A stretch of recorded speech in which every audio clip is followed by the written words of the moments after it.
Moving on now, it is climate news. Climate change.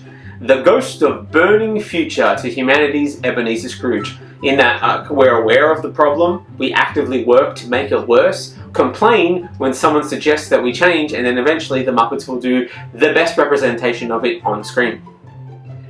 Current climate Ebenezer Scrooge and Minister for the Environment and Water of Australia, Murray Watt, said a climate trigger that could be used to block coal and gas projects has been formally excluded from the government's overhaul of Australia's environment laws. Yeah, apparently things are just fine. The only real climate trigger will be when Brisbane is lost to the ocean, at which point we will introduce a plan to then phase coal and oil out over the following 50 years, presumably with the intention of taking care of Adelaide as well, just, to cover our bases. Bands rarely tour there anyway, so the global impact of losing Adelaide won't really be noticed.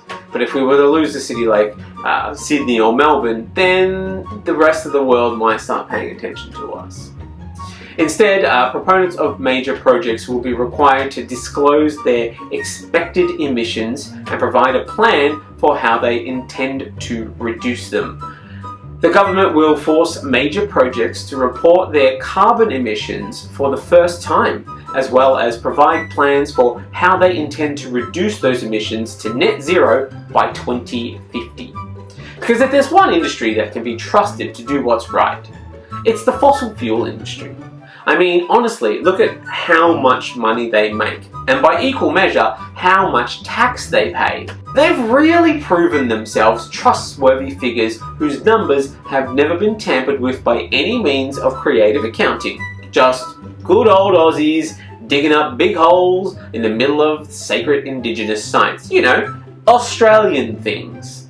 The decision to not write a trigger into the laws that could block projects that would worsen carbon emissions will anger the Greens and likely cut off that pathway for the government to pass its long-awaited rewrite of the Environment Protection and Biodiversity Conservation Act to streamline approval process for future extinction level events.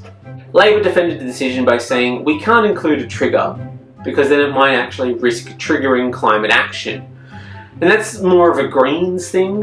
We can't risk people thinking that we are working in collaboration with the Greens. We'll lose the stubborn voters who are dragging our party back, and we won't even gain Greens voters because they'll just continue voting for the Greens anyway, so what have we got to gain out of this?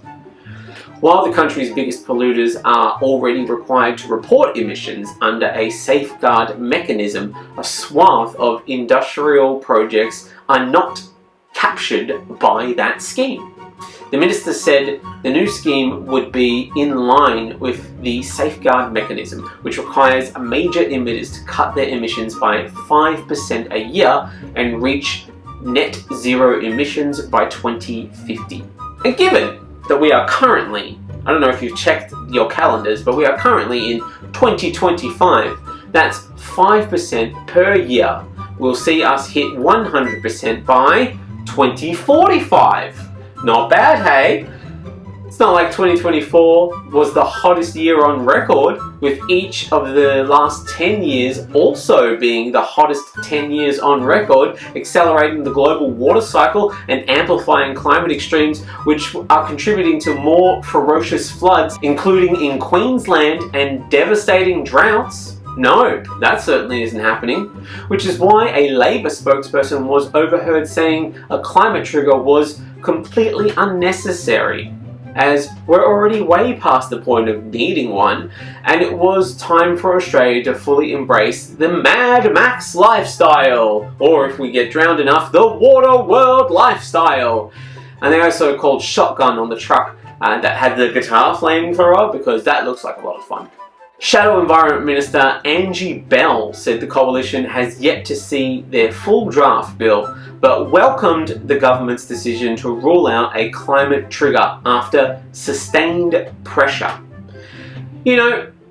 we are heading in the wrong direction environmentally when the coalition is enthusiastically on board with your decisions. But both parties were in agreement on a few things. A climate trigger really sounded like a thing that people would get behind, and if they were honest, young people keep voting for the Greens, so fuck them, right? We don't want to support that. And a climate trigger blocking coal and oil projects would send the wrong message to the fossil fuel lobby about who's really in charge of the country. Separately, Senator Watt has also confirmed that companies who breach the new environment laws could be stripped of the profits they made from that breach, with penalties of up to 1.6 million on individuals and 825 million on businesses would be imposed for the most significant breaches. But good news, guys, good news! Companies who breach the new environment laws might have to give up their profits. Which is great, right? Isn't that great? Isn't that what you've wanted this whole time? Because nothing says justice like letting a company destroy an ecosystem and then just Venmo you back a portion of that cash after the penguins have died. Mate, Murray, what are you doing? If you've got to threaten companies with losing profits just to get them to follow the law, maybe, just maybe, and I'm gonna go out on a limb here, maybe they can't be trusted in the first place. It's like creating a rule against murder that only applies if the victim regenerates from being murdered. Then chining them, now don't do it again. And this definitely isn't incentivizing companies who are already notorious for hiding profits into burrowing their profits deeper than a tech CEO in the climate crisis.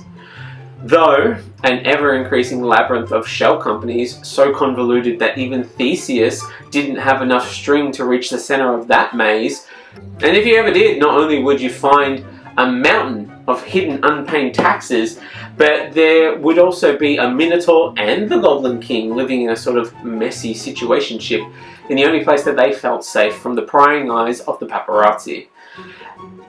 And now they will have to kill you so that they can get back to their life of peace. I'm sorry. The government is still seeking broad support for its reforms and has continued to meet with the Greens despite the impasse over a climate trigger. But the Greens were stuck on this like one little thing, just a tiny thing, just you wouldn't even notice it. That being the willingness of the major parties to bet the entire nation on Australian values, like she'll be right and no worries.